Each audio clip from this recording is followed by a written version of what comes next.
Good morning বন্ধুরা, কেমন আছো? তুমি নিশ্চয়ই ভালো আছো, আমি খুব ভালো আছি। আজকে হলো একদিন, আজকে হলো শুক্রবার। তো এখন কিছু ব্রেকফাস্টে কিছু রেডি করে রেখে আজকে উঠেছি অনেক ভোরবেলা, 5:30টার সময় উঠে বাসি কাজ করে একদিন কালকে দেরি হয়ে গেছিলো উঠতে, তো আজকে ভোরবেলায় উঠে গেছি।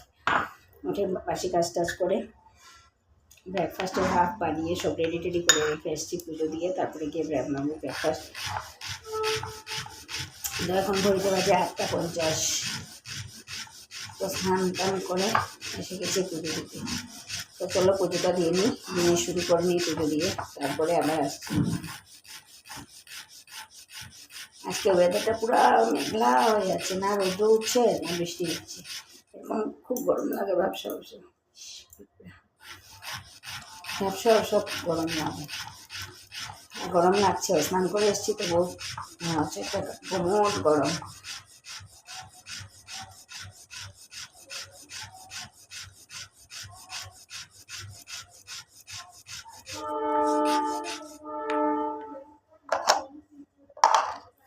তো চলো ব্লগটা দেখতে থাকো আর সঙ্গে থাকো, আশা করি ভালো লাগবে। ওম অখণ্ড সংহিতা বাসি শ্রী স্বামী স্বরূপানন্দ পরমহংসদেবের উপদেশ বাণী, প্রথম খণ্ড।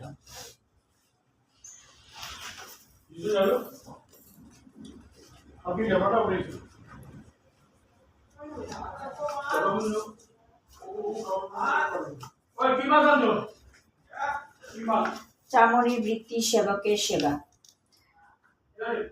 দ্বিপ্রহর অতিক্রম হইলে ভক্ত বিদায় হইলেন। কিছুকাল পরে জগন্নাথপুরে শ্রীযুক্ত সুরেন্দ্রনাথ দাস দুটি লোককে লইয়া আগমন করিলেন। ইহারা বামুনিকে প্রণাম করিবার জন্য ব্যগ্র হইয়া ব্যস্তভাবে নিজেদের পায়ের জুতা ফিতা খুলিতে লাগিলেন। বামুনি বলিলেন, অত কাণ্ড করতে হবে না, জুতো পায়ে দিয়েই তোমরা আমার প্রণাম করো। গঙ্গাময় যাসনি। কিন্তু ভক্তরা শুনিলেন না। ঘরের দরজার সারি সারি জুতো পানে তাকাইয়া শ্রী বামুনি কৌতুকে বলিলেন, দেখো, রাস্তা দিয়ে যত লোক যাবে তারা কি মনে করবে জানিস? তারা ভাববে এই ঘরে বুঝি চামর বাস করে, সে বসে বসে দিনরাত জুতো সেলাই করে, অনেক জুতো কিনা। শুনিয়া সকলে হাসিয়া উঠিল। শ্রী বামুনি, হাসিবার কথা নয় বাবা, চামর হতে পারাটা একটা কম কথা নয়। দেখো, জুতার জন্ম পরে চরণকে ক্ষত ও আঘাত থেকে রক্ষা করার জন্য। প্রতি পদে সে নিজে ক্ষয়িত হয়ে কিন্তু অপরের পদযুগলকে নিরাপদে রাখে। সুতরাং পাদুকা প্রকৃত প্রস্তাবে অতি উত্তম শ্রেণীর সেবক। চামার সে পাদুকাকে সেলাই করে, সে পাদুকার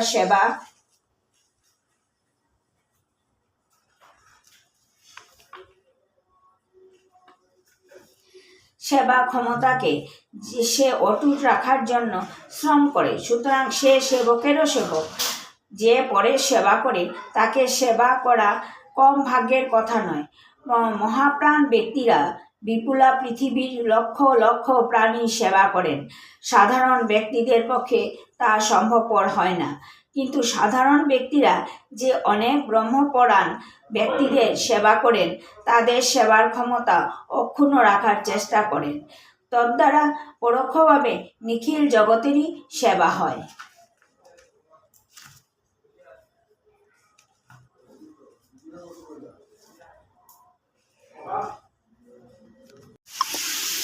পুজো দেওয়া তো শেষ করেছি অনেক আগে, তারপর ব্রেকফাস্ট বানিয়ে মেয়েকে খেতেও দিয়ে দিয়েছে। এখন বর গেছে দোকানে, এখনো আসেনি, ব্রেকফাস্টও করেনি, তার জন্য বসেছিলাম। তো এখন ভাবলাম না, প্রচণ্ড খিদে পেয়েছে, বসে থেকে লাভ নেই, আমি আমার ব্রেকফাস্টটা করে নিতে। আমি ব্রেকফাস্টে খাচ্ছি একটু চাউমিন, আমি আর মেয়ে খাচ্ছি চাউমিন, আর বরের জন্য বানিয়ে দেবো রুটি, খাবে রুটি আর বেগুন ভাজা। আর একটু আগে বলেছিলাম না, প্রচণ্ড ঘুমোট একটা ভাব, অন্ধকার করে গেছে। এখন ঝড়ে ঝমঝমিয়ে বৃষ্টি হচ্ছে। রোববারে জামাই ষষ্ঠী, তার জন্য জামাই ষষ্ঠী, তারপরে অম্বাবতী, এগুলোতে তো জামাই মিষ্টি হয়, কামাখ্যাতে মেলা বসে। চলো খেয়ে নিই এখন। এখন উপরে আসলাম, এসে কাপড় ধুলাম, ধুয়ে এই যে দেখতে পাচ্ছেন না তিসি, এগুলোকে নিয়ে যাব, এগুলোকে ভেজে গুঁড়া করব, পরে এটা খাওয়ার জন্য বানাবো। তিসির গুঁড়া খেতে খুব ভালো লাগে। তিসির গুঁড়া আবার গরম জলের মধ্যে রাত্রেবেলা ভিজিয়ে খেলে লেট্রিন নাকি ক্লিয়ার হয়। তো চলো এখন এটাকে করি।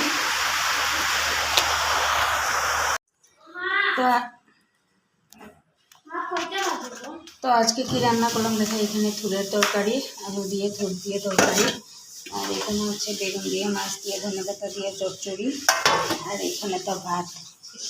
হ্যাঁ অলরেডি যে খাওয়াও বড়ের খাওয়া হয়ে গেছে, কারণ ও সকালে খায়নি আজকে।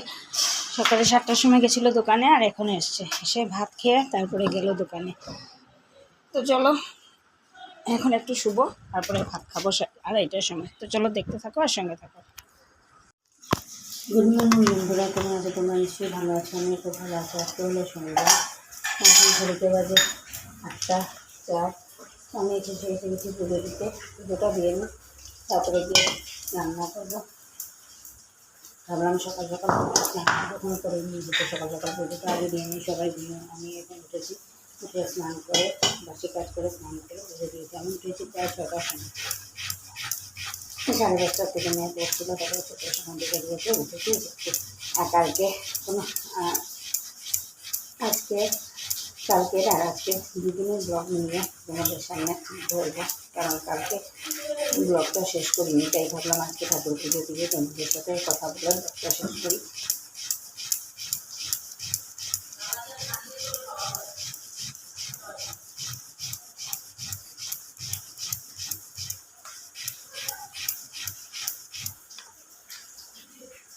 চলো পুজোটা দিয়ে নিই।